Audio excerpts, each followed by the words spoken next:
Betnya lagi, ya, pengacaranya Jokowi yang namanya Oto itu, si Oto Hasibuan, anaknya si Oto, mencari-cari pasal, sampai pasal yang mengancam kami 12 tahun. Jumlah pasalnya ada 10. Itulah hebatnya si Oto Hasibuan itu. Dia kan Oto tau nggak kau bahasa Batak? Artinya bodoh, goblok. Siapa yang sering membodoh-bodohkan orang tanpa sebab, ya, itu dia sesungguhnya dia yang bodoh. Kan Roy Suryo ini bagaikan keledai. Jatuh di lubang yang sama, tapi tetap masih mau jatuh lagi di lubang yang sama. Kebodohan Roy Suryo ini udah sangat maksimal ya. Bahkan ini orang, saya pernah bilang bahwa ini kayaknya kena sakit jiwa Roy Suryo. Kalau kita melihat perseteruan, ya, hoax ataupun berita yang merendahkan tentu martabat institusi Universitas Gadjah Mada, maka tentu saya selaku ya bagian daripada pimpinan yang ada di dalam rumah Universitas Gadjah Mada itu ingin sekali melakukan klarifikasi.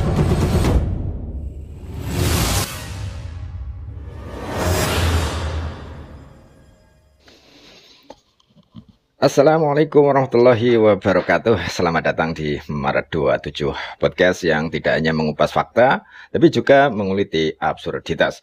Hari ini kita masuk ke babak baru teman-teman dari drama hukum, ego, dan amarah yang meledak-ledak. Rismon Sianipar, sosok yang dulu dikenal sebagai pengamat, kini berubah jadi pengamuk. Ngamuk ke Bapak Oto Hasibuan, ngamuk ke Yakub Hasibuan. Dua nama besar, dua kuasa hukum Pak Jokowi. Kenapa ngamuk? Karena pasal yang dikenakan ke Rismon ini berlapis-lapis teman-teman. Bukan lapis legit, tapi lapis jeruji. Maksimal 12 tahun penjara. Ini lumayan lama ya teman-teman. Cukup untuk 2 kali pilpres ya. Biar adem, biar gak ada yang bikin gaduh. Tapi tunggu dulu, Rismon ini rupanya sudah tertular virus retorika dari Ahmad Khosinuddin. Hobi ngamuk-ngamuk, ngamuk ke siapa saja yang dianggap penguasa, ngamuk ke sistem, ngamuk ke logika. Ya. Di sisi lain, ini Firdaus Oiwaboh muncul dengan tuduhan yang tidak kalah panas teman-teman. Ia menduga Roy Suryo mengalami gangguan kejiwaan atau ODGJ. Katanya, Roy suka membodoh-bodohi orang, ngatain orang, ketawa nggak jelas. Menurut Firdaus itu indikasi ODGJ. Tuduhan yang sangat serius teman-teman ya, seperti komentar netizen di channel ini. Tegas tapi nyata. Dan yang paling mengagetkan, ini ada kesaksian dari Dekan UGM tentang ijazah Pak Jokowi. Kesaksian yang bisa jadi ini mengubur Roy Suryo, Rismon Sianipar, dan Tifa semakin lebih dalam lagi. Bukan hanya secara reputasi, tapi juga secara hukum. Apakah ini akhir dari trio penggugat ijazah? Atau justru awal dari babak baru, di mana amarah, tuduhan, dan ego saling bertabrakan? Tetap di Maret 27, karena di sini kita tidak hanya bicara, kita membongkar, kita menyindir, kita mengingatkan bahwa kebenaran kadang lebih lucu dari satir. Hebatnya lagi, ya, pengacaranya Jokowi yang namanya Oto itu, si Oto Hasibuan, anaknya si Oto, mencari-cari pasal, sampai pasal yang mengancam kami 12 tahun. Jumlah pasalnya ada 10. Itulah hebatnya si Oto Hasibuan itu. Dia kan Oto tau nggak kau bahasa Batak? Artinya bodoh, goblok. Udah mulai panik. Udah mulai panik. Saya ada pertanyaan, tapi tunggu dulu. Bentar ya. Tunggu dulu. Ini Rismon ini udah mulai panik dan sepertinya isi kepalanya mulai terganggu teman-teman ya. Ini orang, saya pernah bilang bahwa ini kayaknya kena sakit jiwa Roy Suryo. Siapa yang sering membodoh-bodohkan orang tanpa sebab, ya, itu dia sesungguhnya dia yang bodoh. Kan Roy Suryo ini bagaikan keledai.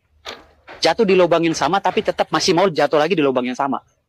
Kebodohan Roy Suryo ini udah sangat maksimal ya. Bahkan ini orang, saya pernah bilang bahwa ini kayaknya kena sakit jiwa Roy Suryo. Kena sakit Makanya jiwa, saya minta ya sama kan? pemerintah waktu itu tolong buatkan cyber ODGJ. Karena banyak orang-orang seperti Roy Suryo dan Rizwan ini yang akan bertebaran. Assalamualaikum warahmatullahi wabarakatuh. Waalaikumsalam Alhamdulillah wa warahmatullahi syukurillah wa ni'matillah la wala wala quwata illa billah amma ba. Kalau kita melihat perseteruan ya hoax ataupun berita yang merendahkan tentu martabat institusi Universitas Gadjah Mada, maka tentu saya selaku ya bagian daripada pimpinan yang ada di dalam rumah Universitas Gadjah Mada itu ingin sekali melakukan klarifikasi ya.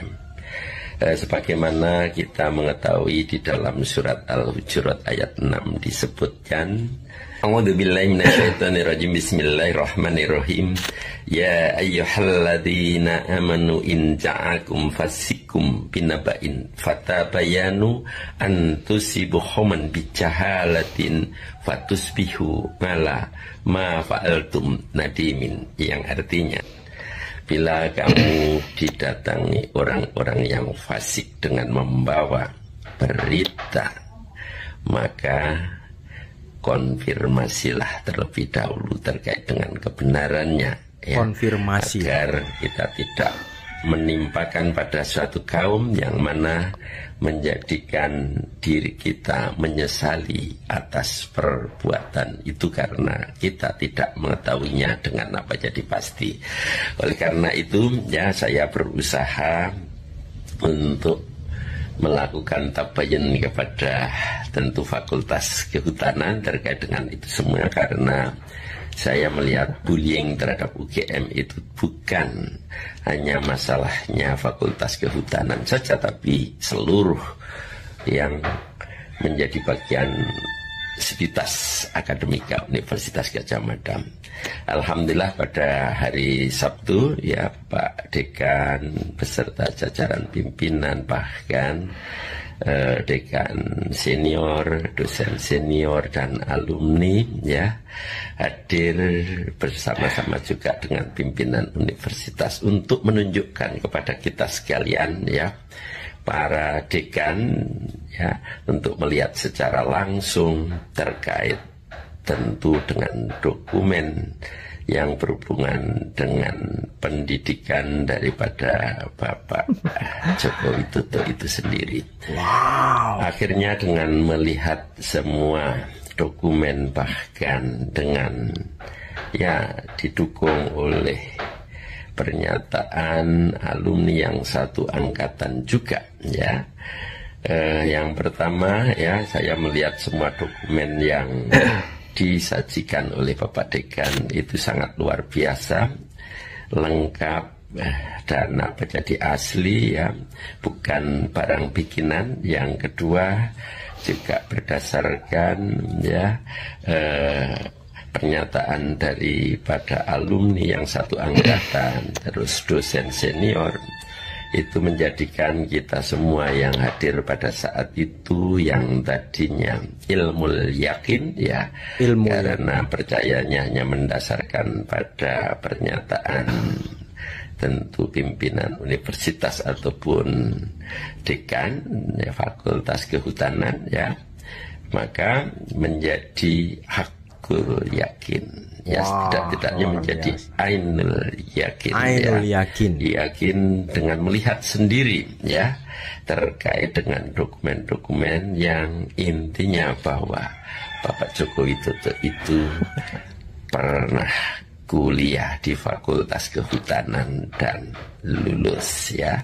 Oleh karena itu ya kami sangat berharap kepada para alumni ya, kepada Sivitas Akademika ya, baik itu tentu dosen ya, tenaga kependidikan, mahasiswa, untuk bisa meluruskan berita-berita miring tersebut ya, karena secara pendekatan agama tentu kalau kita menebar berita bohong ya, apalagi fitnah, imbalannya adalah dosa, dan dosa itu bisa menjadi dosa yang terus-menerus karena melalui media sosial yang bisa bertebaran kemana-mana. Betul, Ya, betul, Prof. sekali lagi mari kita luruskan terkait dengan pemberitaan itu. Ya, biarkanlah masalah hukum tetap berjalan. Ya, sebagai bagian negara kesatuan Republik Indonesia, kita sebagai warganya tunduklah pada ketentuan apa jadi hukum itu, ya. Jadi biar itu berjalan, tapi pada prinsipnya terkait dengan mempertahankan marwah UGM mestinya menjadi bagian daripada tugas kita semua, baik itu anggota Sivitas Akademika maupun alumni, ya. Wah, Terima keren kasih, banget. semoga bisa memberikan pencerahan. Billahi taufik wal hidayah. Assalamualaikum warahmatullahi wabarakatuh. Waalaikumsalam warahmatullahi wabarakatuh. Saya teman-temannya sebagai orang yang bukan merupakan alumni dan juga bukan bagian dari UGM, ya kita terus membantu UGM untuk menyebarkan berita-berita yang benar, pengakuan-pengakuan yang memang sudah ainul yakin, seperti Prof. Suryono ini, dekan Fakultas Kedokteran Gigi UGM. Dan tadi kalian bisa dengarkan bahwa dekan Fakultas Kehutanan UGM sudah membuka semua dokumen-dokumen perkuliahan Pak Jokowi, dari mulai dia masuk sampai lulus teman-teman, di hadapan seluruh dekan fakultas yang ada di Universitas Gadjah Mada.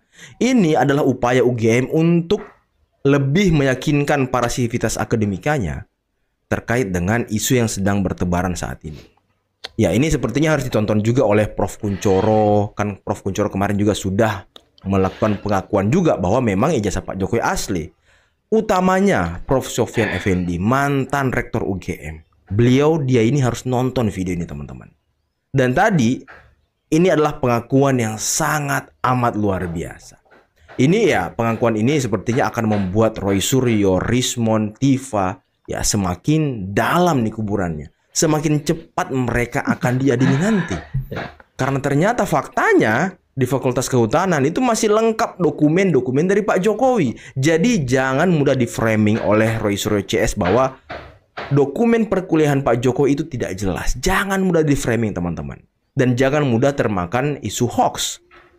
Dan ya, sekarang kan gerombolan-gerombolan ini berusaha untuk mengambil atensi masyarakat, berusaha untuk mengambil kepercayaan masyarakat agar masyarakat percaya bahwa ijazah Pak Jokowi palsu. Tapi dengan adanya pengakuan-pengakuan seperti ini, seperti Prof. Suryono ini, ya ini semakin meyakinkan masyarakat bahwa memang ijazah Pak Jokowi itu asli, teman-teman.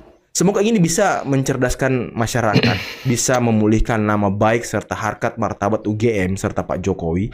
Dan ya semoga kepolisian juga nonton ini sehingga dia bisa mengambil referensi, mengambil mungkin sedikit kesaksian dari orang-orang UGM. Nah ini kan penting, teman-teman. Dan kita doakan semoga kasus Pak Jokowi ini, pencemaran nama baiknya dan juga fitnah dan lain sebagainya di Polda Metro segera bergulir lah, segera naik dalam tahap penetapan tersangka, biar nggak lama-lama, teman-teman. Biar orang tidak termakan tidak termakan narasi-narasi ataupun isu hoax yang terus disebarkan setiap hari. Nah ini bahaya, teman-teman. Ngeri banget loh. Mengurangi rasa hormat dan terima kasih saya. Tapi harusnya kalau saya boleh pendapat pribadi nih, harusnya bukan hanya sekedar amnesti. Loh. Izin Pak Prabowo ya, tidak sekedar amnesti, tapi ya rehabilitasi nama baik, dipulihkan nama baik saya. Terus kemudian apa Nama kemarin baik apa sih? yang dikasihkan Pak Tom Lembong kemarin? Abolisi. Harusnya abolisi, rehabilitasi. Karena sampai detik ini tidak terbukti, fakta persidangan tidak terbukti. Yang saya alami itu 1000% kriminalisasi hukum. Kriminalisasi. Jadi saya ulang ya Mas, ini jujur ya. Bagaimana perasaan saya terhadap amnesti ini, tanpa mengurangi rasa hormat saya kepada Pak Prabowo dan tanpa mengurangi rasa terima kasih saya kepada Pak Prabowo, tapi kan saya boleh berpendapat ini harusnya bukan hanya amnesti, tapi rehabilitasi ya, terus yang abolisi ya, abolisi, rehabilitasi. Bukan hanya sekedar amnesti. Karena saya merasakan bahwa ini full 100% kriminalisasi hukum. Aduh, lagu lama. Di lagu lama. rezim 10 tahun yang lalu, rezimnya Pak Jokowi, bayangkan, dilaporkan sekarang saya, Gus Nur dilaporkan sekarang, seminggu diproses jadi tersangka. Dilaporkan sekarang, besok ditangkap jadi tersangka. Coba, itu kriminalisasi hukum. Kok kriminalisasi? Jadi harusnya, sekali lagi nih, saya tekan ya, tidak mengurangi rasa terima kasih kepada Pak Prabowo dan tidak mengurangi rasa hormat saya. Bukan berarti saya tidak bersyukur dapat amnesti kok nggak bersyukur. Tidak, ini bukan soal syukur. Ini soal penegakan hukum. Harusnya abolisi dan rehabilitasi. Bersihkan nama baik saya. Bersihkan apaan? Begitu.